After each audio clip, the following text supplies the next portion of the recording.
In 1994, audiences were introduced to a pairing that shouldn't have worked. Léon the professional focused on a young girl's severe trauma and the skilled, highly capable hitman who takes her in. Natalie Portman's performance as Matilda carried the film's emotional weight. She captured a specific type of adolescent world-weariness that demanded the audience's empathy. The film's global success left fans wondering what happened to Matilda after the credits rolled. Director Luc Besson eventually sat down and wrote a direct sequel script to answer that question. But that sequel was supposedly canceled. The reality is that the movie was actually filmed and released in theaters. It just had its identity scrubbed to avoid a legal battle. Most dead projects disappear into a vault.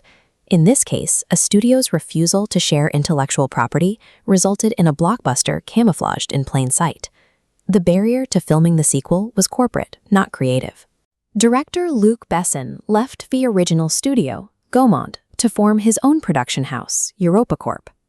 Gaumont owned the rights to the Léon universe, and because of the messy split, they strictly refused to let Besson use his own characters or characters' names. Besson took his completed Matilda script and stripped out the copyrighted names. He moved the action away from New York City and reworked the protagonist's origin. This legal maneuvering resulted in Zoe Saldana as the newly renamed protagonist, Catalea. Copyright law didn't stop the story, it just forced it into witness protection.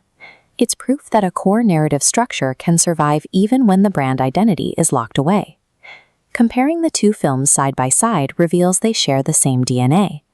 Both Matilda and Catalea begin their journeys when they witness the brutal massacre of their families by corrupt figures. In both scripts, the young girls must navigate a hostile urban environment to evade the killers immediately after the hit. Seeking safety, Matilda finds Léon in New York, while Catalea flees to her uncle in Chicago, a man who, like Léon, is a professional killer. The central dynamic remains identical. A young girl begs a reluctant professional assassin to train her in the trade so she can exact revenge. Even the visual motifs stayed.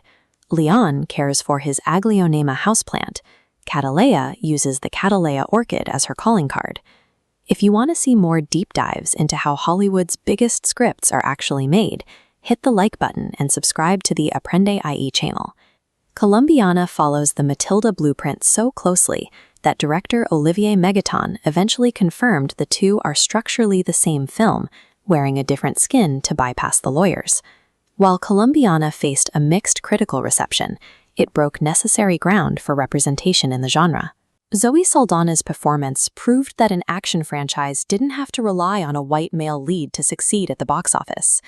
Beyond the sequel, the original film cemented the lone wolf and cub archetype in modern cinema. This specific dynamic, a violent protector bonded to a vulnerable youth, moved through international cinema, appearing in Korean thrillers like The Man from Nowhere, before eventually helping to define the high-stakes and emotional world of John Wick. While the legal Matilda sequel remains locked in a vault, her DNA defines the modern action hero. The archetype she established provided a new emotional anchor for stylized violence, seeding a formula that has shaped the genre for decades.